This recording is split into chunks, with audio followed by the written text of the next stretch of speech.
You'll also want to consider what they're expecting to happen or what they're hoping will happen in this scene. So really just everything going on in their mind and in their heart. And this is important to establish at the beginning of each scene because it's going to help contextualize everything that happens in the rest of the scene. It's also going to help you write realistic behavior because you'll better understand what's fueling and motivating your character as they navigate the external events of the scene. Welcome to the Fiction Writing Made Easy podcast. My name is Savannah Gilbo, and I'm here to help you write a story that works. I want to prove to you that writing a novel doesn't have to be overwhelming.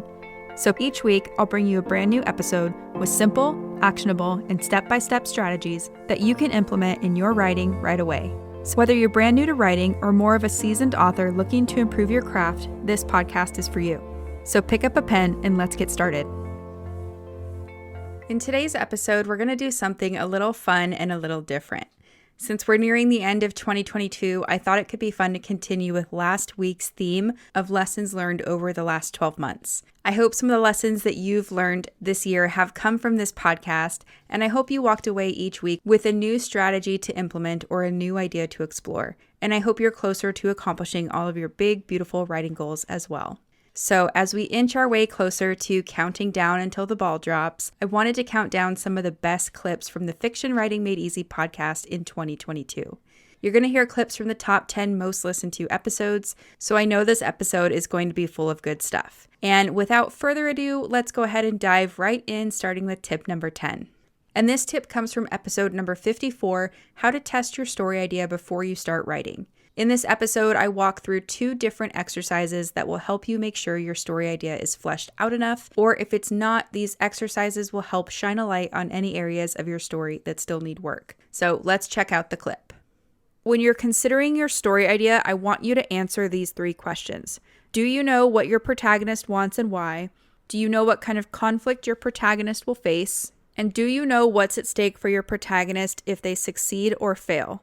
And if you don't know the answer to these questions, I suggest looking to your genre for clues. So if you know that you're writing an action story, then the genre framework tells you that A, your protagonist wants to defeat the antagonist to save lives, most likely including their own life. B, your protagonist will face specific and dangerous conflict thrown in their path by the antagonist. And C, their life and the lives of others are at stake if they don't successfully stop the antagonist.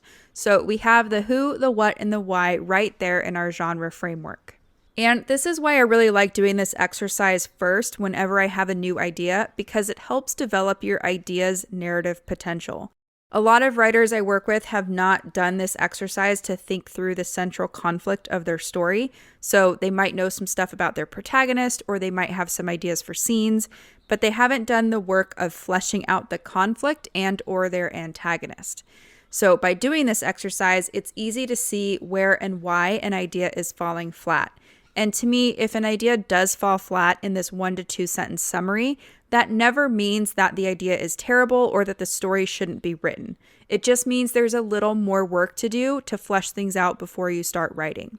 And as a little bonus tip to that tip, I just want to say that it doesn't have to feel like the most exciting idea at this stage, but you should at least be able to see a story starting to take shape. So do you see conflict? Do you see a protagonist with agency that you can imagine? Does the story interest you? Do you think it has commercial potential? All these things. So it doesn't have to be perfect. We're not aiming for perfection. We just want to make sure that the key ingredients you need to write a fully fleshed out story are present. So that's tip number 10. You want to test out your story idea before you spend all of your time writing 60, 70, 80, 90,000 words, whatever it ends up being. Tip number 9 comes from episode number 55, 3 tips for writing a first draft in 90 days. And in this episode, I give some tips and strategies for how to write a first draft in 3 months if that is your goal. It certainly doesn't have to be your goal, but some people do want to do this. And in this clip, I talk about how outlining can help you write a draft in as little as 90 days. So let's take a listen. I know some of you don't like to outline, so that's totally fine if you're in that camp. But I will say that every single writer I've worked with who doesn't like outlining usually comes around to the value of outlining after they see how much time and energy an outline can save. And not only that, but there really is a way to make the outlining process feel as fun and creative as writing is. One of the ways to do this is to think about your outline as your draft zero. So the draft before your first draft, but in summary form. And I know this advice won't work for everyone, but maybe give it a try if you're normally not into outlining, but also not exactly happy with the progress you're currently making. And two things here. Once you have a full scene-by-scene outline, I want you to go back through it and pressure test it. So look for plot holes, inconsistencies in logic, pacing that feels too fast or too slow, characters who appear but then go missing in the second half of the book, subplots that appear out of nowhere in Act 3, and things like that. Then I also want you to go and look at each one of your scenes and look for the point of view character's goal, the conflict they face, and the decision that they face in every single one of your scenes. Doing this work up front will make a huge difference in the quality of your first draft. And this is the exact same process I teach in my notes to novel class. And most of the time, no matter how someone felt at the onset of this lesson, most of the time they're really happy to have gone through this step and to have done this hard work once they're done. It is seriously a game changer if you're open to it. So after that, once you feel good about your outline, it's time to start writing. So this is where the 90-day clock starts ticking. And remember, if you're aiming for 80,000 words in your first draft, this means you'll need to write about 6,000 words per week. But now, if you've fleshed out your outline and pressure tested your outline, it should be so much easier to sit down and write every day. And think about it like this. When you have little pockets of time, like 30 minutes here, 30 minutes there, you don't have to spend half of that time thinking about what you need to write. It will all be there on your scene-by-scene roadmap already. I love that tip because personally, I cannot imagine writing without an outline.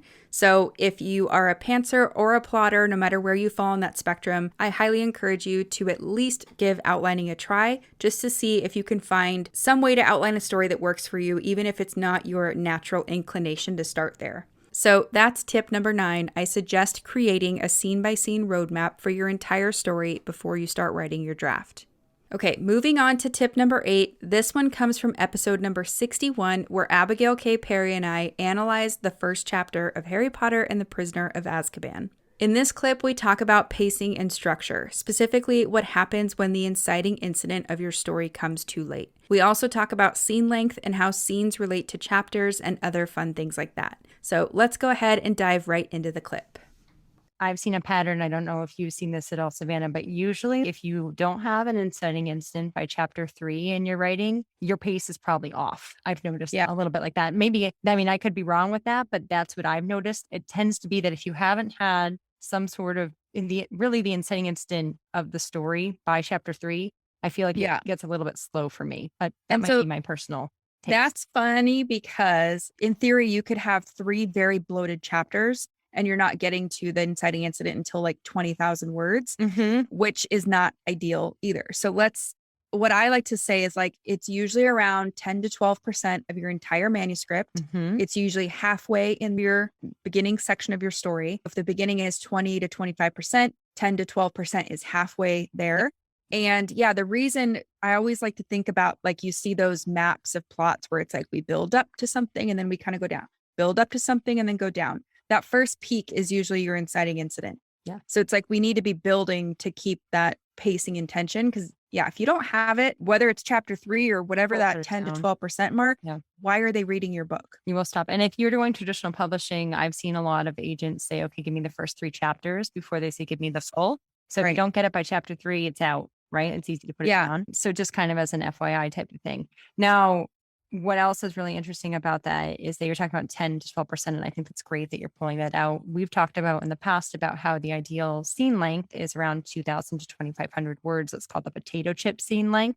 It's like that place where readers get to the end of the chapter and, oh, can I read one more? Do I have time for one more? Rowling in these earlier books hasn't always been 2,500 words per scene. Sometimes they've been a little bit longer. So how, when you're thinking about, I guess, like just to kind of ask you a question, Savannah, when you're helping your clients with this idea of what is the perfect word count, do you think that people get caught up in the word count and you focus on percentages, or like, do you focus on events? How do you help them in restructuring about what really matters versus the ideal, whatever it is? I find that most writers think in chapters and that's kind of it. So they're just like, I need to write a chapter. A lot of chapters can be like 3,000 to 4,000 words. So because they don't know any better, they end up just writing 3,000 to 4,000 words without any scenes in there or anything. So I like to strip all that away and just say, let's write a scene with the structure we talked about and try to keep it somewhere between under 3,000. Even if you're at 3,000, 3,500 on your first draft, it's okay. You can strip things out later once you know what's happening in your story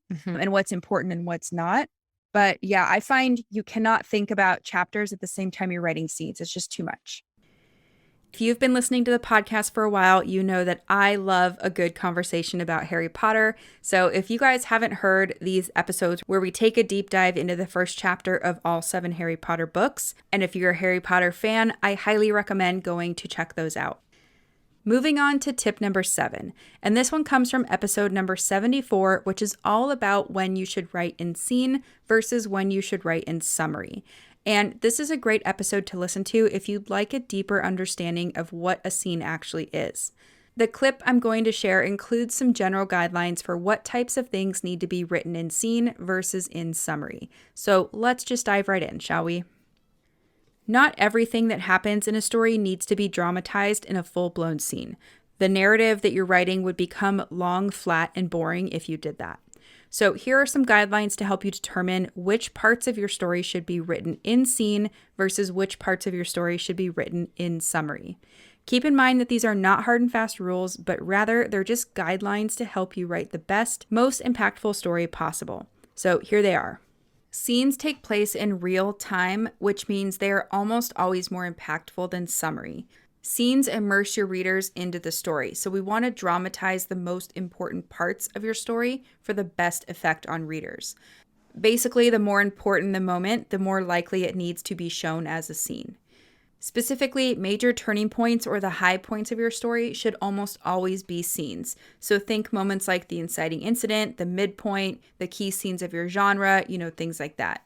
Any moment that the story has been building and building and building up to should be a scene as well. So again, turning points, think the global climax of your story. If you're writing something like a romance, a first kiss, or a character's reuniting, if you're writing, let's say, a fantasy and your character's learning how to wield magic, we definitely want to see them express everything they've learned on the page, things like that. If you're working with multiple plot lines, all of the major events of the primary plot line should most likely be a scene. The less important plot line or the less important point of view, the more you can get away with summarizing important events or having those events happen off page. But if they are key events, you still want to be a little careful there. Essentially, if the moment significantly progresses the character arc, the plot, or the theme, then it really should be shown as a scene that unfolds in real time.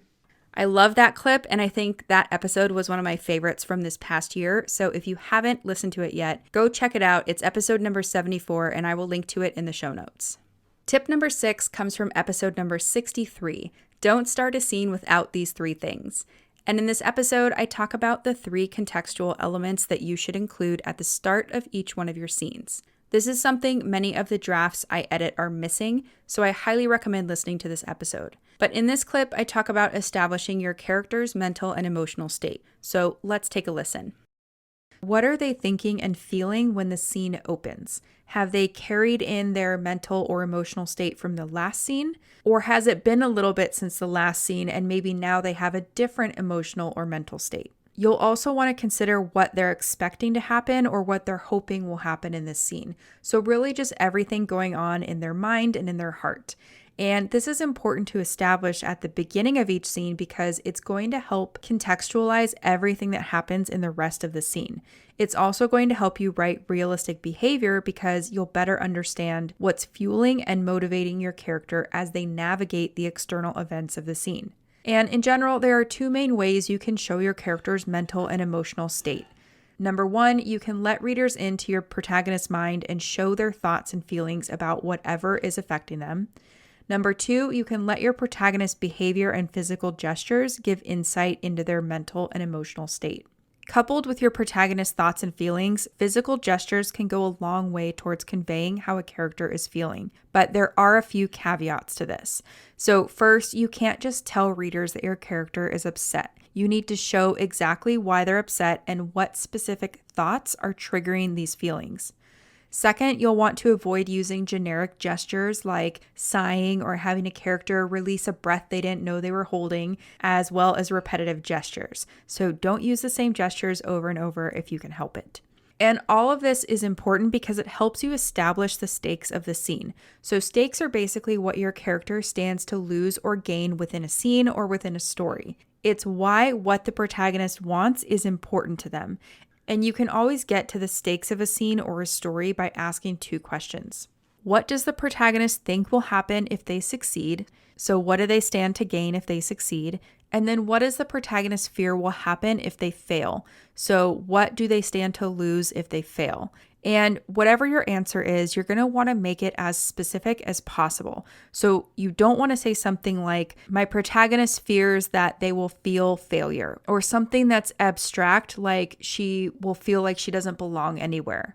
You want to zero in on the specific mental image that the protagonist is picturing as their best and worst case scenarios. So really important, you want to be specific. And if you articulate a character's hopes and fears, the reader is going to understand why what's happening matters to the protagonist, and they're going to feel more invested in the outcome.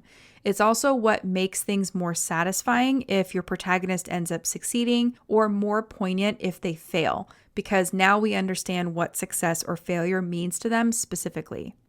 That's a good tip, right? I love this episode because we got to talk through actual examples from Saba Tahir's An Ember in the Ashes. And I feel like it was so helpful to see a tip or strategy play out in a real life story. And this tip especially is super important because, like I said, establishing your character's emotional and mental state helps ground the reader at the very start of each scene. So keep that in mind, and let's move on to tip number 5. Tip number 5 comes from episode number 73, The 4 Phases of Editing, How to Revise a Novel. And in this clip, I talk about the very first thing you should do once you finish your draft. I won't spoil it for you, so let's just dive right into the clip. Writers ask me all the time, what is the very first thing I should do now that I've finished a draft? And in most cases, they are wanting strategies or tips or, steps that they can walk through, things like that. But my advice is to always just take a break. Taking time away from your draft is what will help you get distance from your story, and that will help you come back to it with more objective eyes. This is going to make your revisions a whole lot easier. And I know it will be a little bit painful to stop all this momentum, but trust me, it is the very best thing you can do. And then once you've taken time away from your draft, it's time to sit down and read through what you have. And yes, this will probably be a bit cringe-inducing, but hang in there.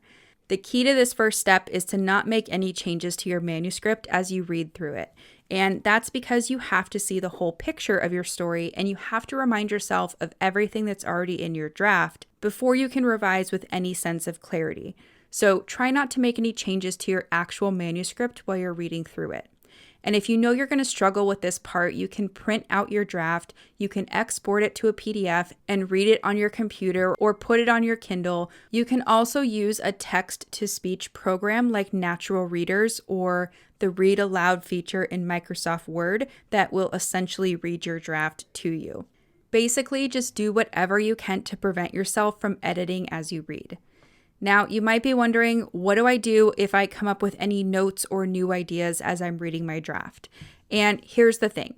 If you want to take notes or jot down new ideas, go ahead. For some people, it's easy to take in the big sweep of their story and jot down notes, but for other people, it's not that easy and they prefer to read and then take notes.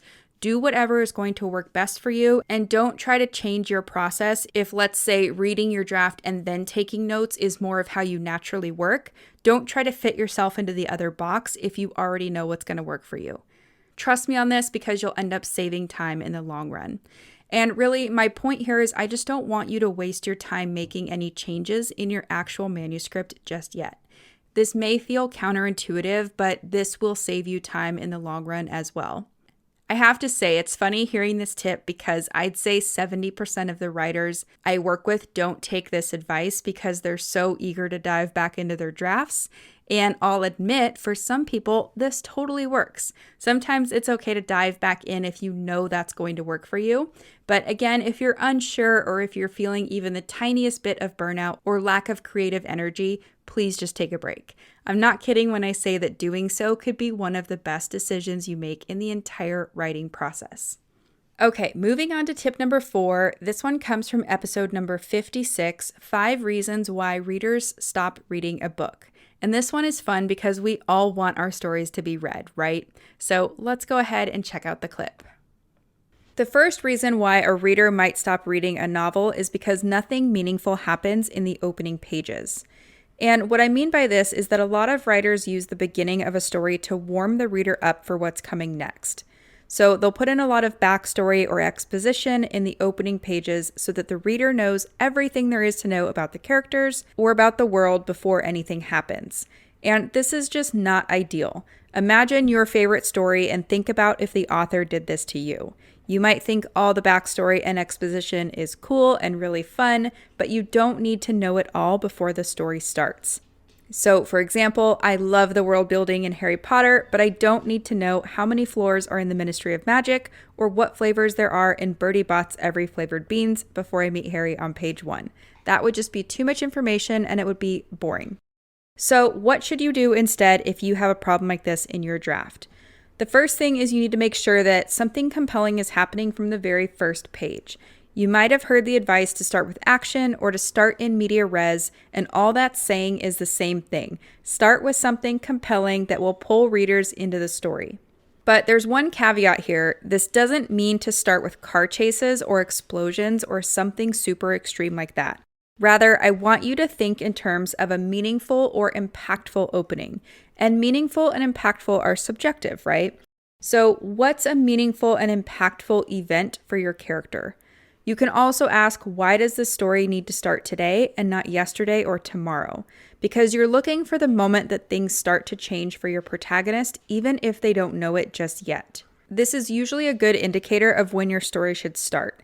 And then don't feel like you need to tell readers everything. Instead, just give them enough context to understand what's happening in the scene or the story present, but not much more. You can save all of that for a later scene or chapter. That's a good one, right? I love that episode, and I normally don't ever go back and listen to the episodes once they're published, but to make this roundup, I had to re-listen to the ones I'm including clips from. And this one about why readers might stop reading your book is a really good one. I kind of forgot how much I liked that one, so it was really fun to go back and listen to it. Definitely add that to your list of episodes to check out if you haven't heard it, especially if you're in the editing or querying phase. It will probably be super helpful. And speaking of querying, tip number 3 comes from episode number 58, which is all about how to avoid some of the biggest querying mistakes I see writers make. In this clip, I talk about what happens when a query letter is too vague, and this is something I see all the time. So let's check it out.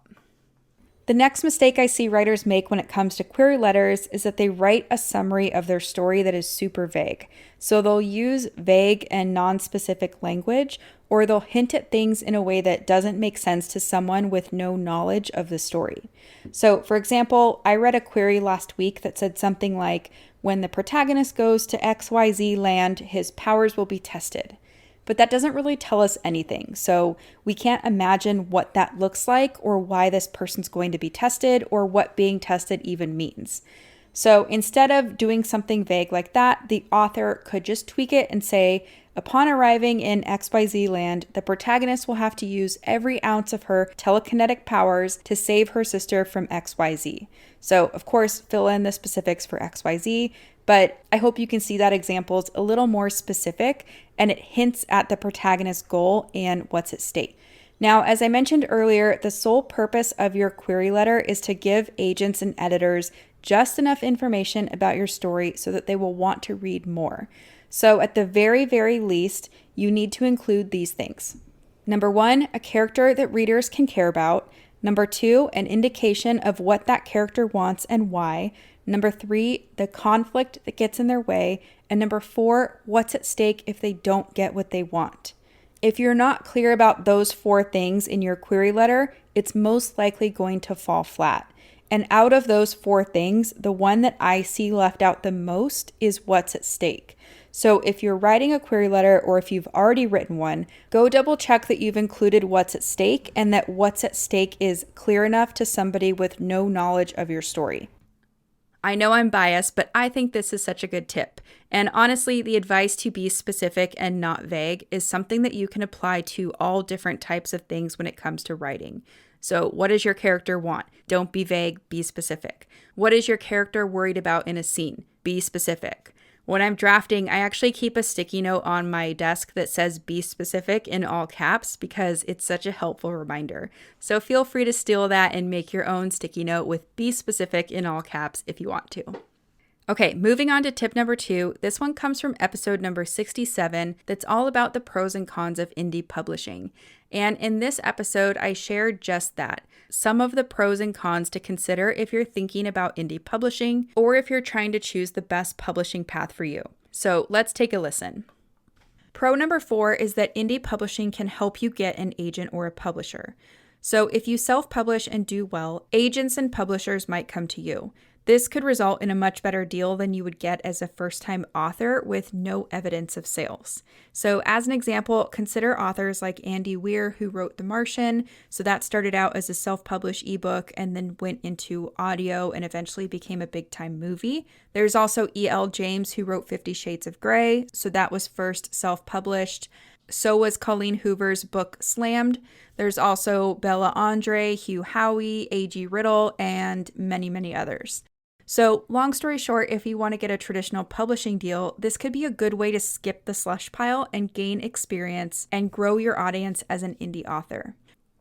I had a lot of feedback on this particular episode, and a lot of writers wrote in saying that they didn't even know this was an option or something that happens in real life, but it totally is. It's not something that will work for everyone or for every story, but if you put in the time to write a good story, if you work with the appropriate people to get your book edited and produced, and if you work hard to market your book, then who knows? You could be on this list of self-published authors turned traditionally published authors someday as well.